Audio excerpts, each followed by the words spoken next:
Vous écoutez le 103.7 Radio Acton. Vous écoutez Bye Bye Boulot. On est accompagné de Doug Saint-Louis. Salut Doug. Salut. Très contente de te recevoir. Ouais. Moi, c'est ça, je te dis, Ardon, je te connais entre autres grâce aux réseaux sociaux. Je sens que tu es pas mal présent sur les réseaux. Là. On essaye, ouais. Depuis la pandémie, j'ai vraiment step up mon game sur les réseaux sociaux. Puis là, tu t'es lancé en carrière solo, Doug. Ouais. C'est fou parce que tu as passé une vingtaine d'années dans le côté plus de production. Ouais. Comment tu décrirais, mettons, ton parcours de production rapidement jusqu'à aujourd'hui à te lancer en carrière solo? Ben, en fait, j'ai commencé à m'enregistrer puis à réaliser un peu par défaut parce que j'ai toujours fait de la musique depuis que je suis jeune. Okay. C'est quelque chose, tu sais, l'écriture, les textes, la musique en général, ça m'attirait beaucoup. J'ai été dans des studios à Montréal qui m'ont coûté une fortune puis que je suis sorti avec un résultat que j'aimais pas vraiment parce qu'à cette époque-là, il n'y avait pas tant de studios. Il y avait des gros studios, mais il n'y avait pas de studios pour faire le style de musique que je voulais faire. OK. Puis je me suis dit, je vais commencer à m'équiper, puis je vais commencer à faire ça moi-même, juste pour tester. Puis au fil du temps, j'ai rencontré plein d'autres artistes. Puis là, j'ai commencé à enregistrer d'autres artistes. Puis de fil en aiguille, ça payait de l'équipement. Puis je suis devenu un petit peu réalisateur. Je suis allé faire des cours là-dedans, des stages. J'ai même fait un stage à New York. Ça a été super bénéfique pendant 2 mois. Fait que j'ai appris vraiment beaucoup. Puis après ça, je l'ai appliqué. Puis finalement, j'ai ouvert un studio officiel. Puis je suis devenu un peu réalisateur en parallèle avec mes trucs. Ouais. Mais pour gagner ma vie rapidement là-dedans, je mettais énormément d'heures du côté réalisateur, plus que de mes choses solo. Fait que bref, c'est pour ça que je me suis mis un peu de côté au fil des années. J'ai toujours sorti des singles, j'ai sorti des projets, des collaborations avec des projets multi-artistes. Ouais. Mais solo, il était temps. Il était temps que je me lance. Ouais.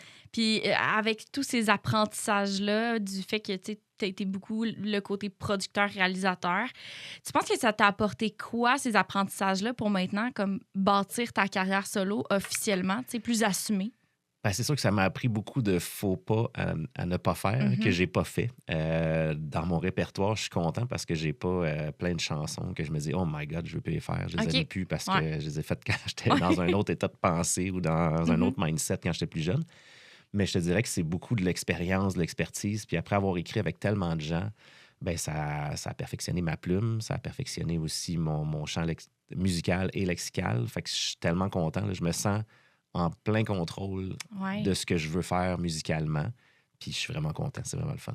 C'est vraiment le fun aussi que j'ai l'impression que tu penses à toi aussi enfin là, en faisant ça. Puis là, ton nouvel album que tu as sorti, Rien à battre, c'était quelle ligne directrice que tu avais pour partir ce projet-là? C'est sûr que le New Country, ça me parlait beaucoup. Okay.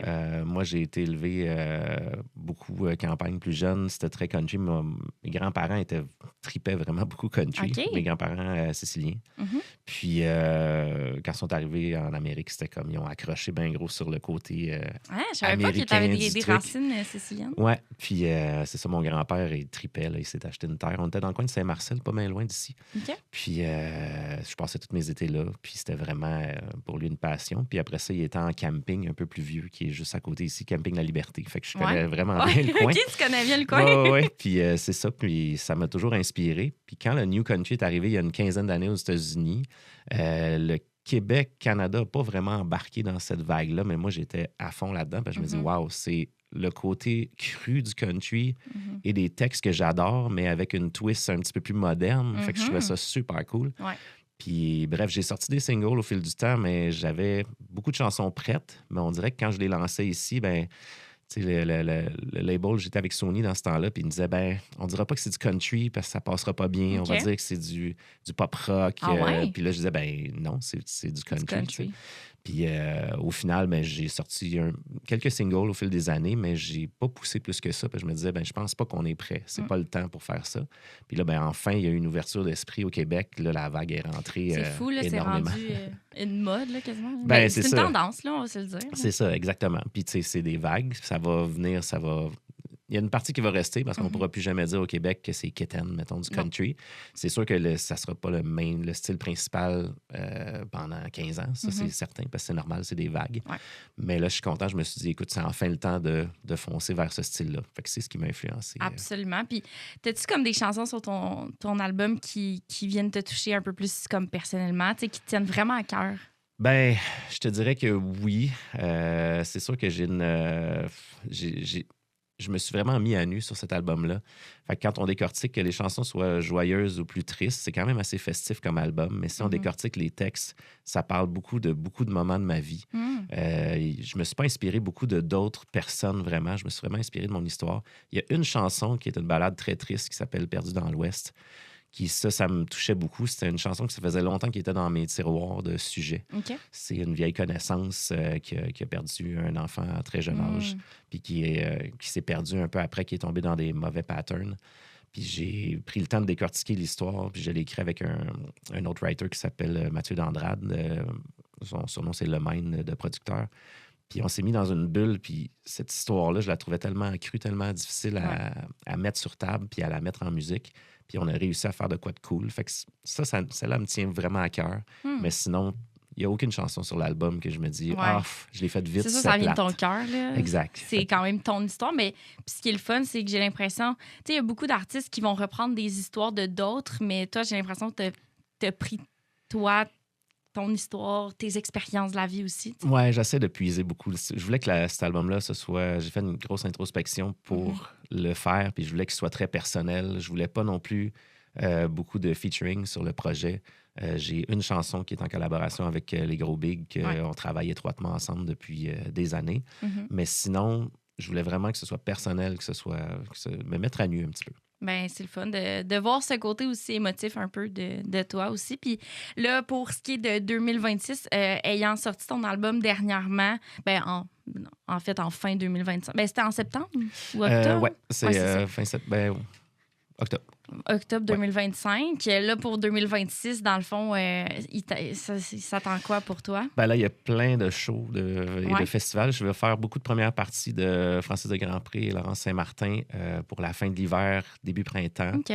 Puis cet été, il y a beaucoup de shows qui se bookent à tous les jours. Fait je commence à avoir un petit tournis, mais positif, dans le sens où il y a beaucoup de festivals qui ont accepté de me donner une chance cette année. Je suis vraiment content. Puis le show, il est super festif. C'est un mix de chansons originales. Je puise aussi dans mes vieilles chansons que j'ai faites il y a 15-20 ans qui sont devenues des classiques. Il y a plein de gens qui ne savent même pas que c'est moi qui chantais nécessairement. Puis en fouillant là-dedans, puis on les a toutes adaptées en mode New Country. Fait que c'est vraiment cool. Fait que les gens se mettent à chanter puis ils font « Ah, ben je savais pas que c'est toi qui chantais ça. » C'est quand même... OK. Puis on a mixé ça avec beaucoup des covers puis des adaptations de toutes sortes de styles de musique qui sont super populaires, mais en les ramenant vers le New Country pour montrer que toutes les tunes peuvent être adaptées dans ce style-là. C'est vraiment cool. Fait que c'est super festif puis on a vraiment du fun. C'est donc bien hot. Puis t'aimes-tu plus le côté salle, spectacle, ou t'as hâte d'explorer quand même aussi... festival, quel type de show, toi? Pour avoir fait les deux l'année passée, j'adore la proximité du show en salle, mais l'ambiance un peu folle des festivals, vraiment, j'aime cette énergie-là. Ça vient vraiment me chercher. Puis on dirait que je peux pas dire un plus que l'autre. En fait, j'adore les deux, mais c'est deux expériences complètement différentes. Mais le festival, c'est d'arriver quelque part. C'est toujours un petit peu plus... c'est toujours un peu plus sale, un peu dernière minute. On est toujours un peu plus stressé, puis ça me fait une adrénaline qui est vraiment cool. Puis les change-ups sont rapides, puis ça gaule dans la journée. Mais c'est le fun, mais c'est une adrénaline incroyable. C'est sûr. Puis les gangs qui se ramassent dans les festivals, c'est tellement cool. On rencontre plein de gens, autant dans la foule que même les artistes. On rencontre un peu les entourages de tout le monde, puis on se fait plein d'amis. C'est vraiment cool. Puis ce que j'aime dans le country, c'est que les gens sont fins. Les gens veulent travailler en équipe, veulent travailler ensemble. C'est pas des gens qui pensent juste à leur petit nombril. Fait que c'est vraiment le fun. Il y a une belle dynamique. Oui, je comprends.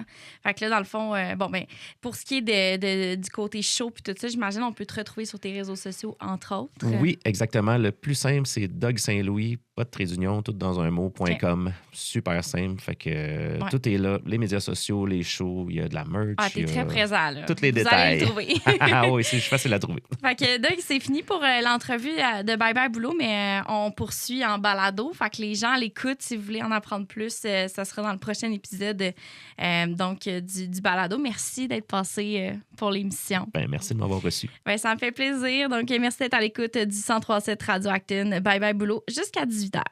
Radio Acton 103.7.